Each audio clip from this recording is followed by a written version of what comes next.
My name is Rick Renner. People always say, Rick, what are those things on the set of your TV program? So today, I'm going to show you this. You say, what in the world is that? Well, this is a container for a precious ancient document. In the Greek world, in the Roman world, when they had a document or a scroll that was considered to be very, very precious, they put it in a container to protect it. And they even did this in the Jewish world. And this particular container, which is from Israel and is carved from ivory, was fashioned to hold the Jewish Torah. This is a Torah holder.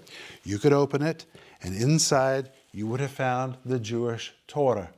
They used a container because they held the Word of God to be so precious.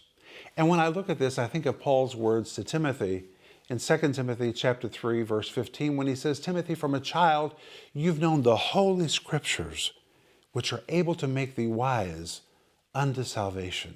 Timothy was raised to believe that the Bible was holy. It wasn't just man's words, it was the Holy Scriptures, something that had the power to make one wise. We keep this in the studio because when I come in and I see this container which was fashioned to hold the Word of God, I think about how dear we must hold the Word of God in our lives. And that's why this Torah container is in our studio.